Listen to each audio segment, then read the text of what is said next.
Hi, ನಾನು ನಿಮ್ಮ doctor ಪೃಥ್ವಿ ರಮೇಶ್. 2020 ಅನೇಕರ ಜೀವನ ತಕ್ಷಣವೇ ಬದಲಾದ ವರ್ಷ. ಏನಿದು ಅಂತ ಯೋಚನೆ ಮಾಡ್ತಿದ್ದೀರಾ? Let's have A quick recap. COVID-19 virus ಮೂಲಕ ಮಾತ್ರ ಜನರನ್ನು ಕೊಲ್ಲಿಲ್ಲ. ರಿಸೆಷನ್, ನಿರುದ್ಯೋಗ, ಹಸಿವಿನಿಂದನೂ ಜನರನ್ನು ಬಲಿ ತಗೊಳ್ತು. ಲಾಕ್ಡೌನ್, ಕ್ವಾರಂಟೈನ್, ಸ್ವಾಬ್ ಟೆಸ್ಟ್, ಹಾಸ್ಪಿಟ್ಲ್ಗಳಲ್ಲಿ ಬೆಡ್ಗಳ ಕೊರತೆ, ಆಮ್ಲಜನಕ ಅಥವಾ ವೆಂಟಿಲೇಟರ್ಗಳ ಕೊರತೆ, ನಮ್ಮ ಆತ್ಮೀಯರು ನಮ್ಮ ಕಣ್ಮುಂದೆನೇ ನರಳುತ್ತಿರುವಾಗ ನಮ್ಮಲ್ಲಾದ ಅಸಹಾಯಕತೆ, ಇದೆಲ್ಲವೂ ಕಣ್ಣು ಮಿಟುಕಿಸುವಷ್ಟರಲ್ಲಿ ಹಾದು ಹೋದ ಟಫ್ ಟೈಮ್ಸ್. ಇದು ಮತ್ತೆ ಮರುಕಳಿಸಬಾರ್ದಾ?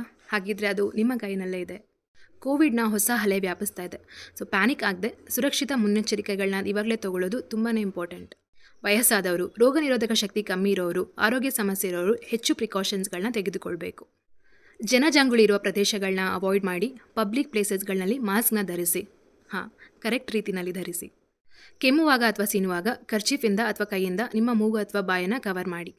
ಪಬ್ಲಿಕ್ ಪ್ಲೇಸಸ್ನಲ್ಲಿ ಯಾವುದಾದ್ರೂ ವಸ್ತುಗಳನ್ನ ಮುಟ್ಟಿದ ನಂತರ ನಿಮ್ಮ ಕೈಗಳನ್ನು ಸ್ಯಾನಿಟೈಸರ್ ಮುಖಾಂತರ 20 ಸೆಕೆಂಡ್ಗಳ ಕಾಲ ರಬ್ ಮಾಡಿ.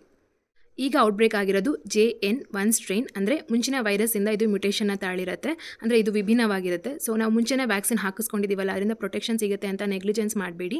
ಮ್ಯೂಟೇಟೆಡ್ ವೈರಸ್ ಆಗಿರೋದ್ರಿಂದ ವ್ಯಾಕ್ಸಿನೇಷನಿಂದ ಪ್ರೊಟೆಕ್ಷನ್ ಸಿಗ್ಲೂಬೋದು, ಹಾಗೆ ಸಿಗದೇನೂ ಹೋಗ್ಬೋದು. ಇದು ಮೇಯ್ನಾಗಿ ಕೆಮ್ಮಿದಾಗ ಸೀನ್ದಾಗ ಬರುವಂಥ ಡ್ರಾಪ್ಲೆಟ್ಸಿಂದ ಸ್ಪ್ರೆಡ್ ಆಗೋದ್ರಿಂದ, ಎಸ್ಪೆಷಲಿ ಈ ವೆದರ್ ಅಥವಾ ಈ ಕ್ಲೈಮೇಟ್ನಲ್ಲಿ ಬೇಗ ಅದು ಹರಡಿ ಪ್ಯಾಂಡಮಿಕ್ ಆಗೋ ಚಾನ್ಸಸ್ ಇದೆ. ಮತ್ತೆ ಕೋವಿಡ್-19 ಪ್ಯಾಂಡಮಿಕ್ ಆಗದಿರೋ ರೀತಿ ತಡೆಯೋಣ.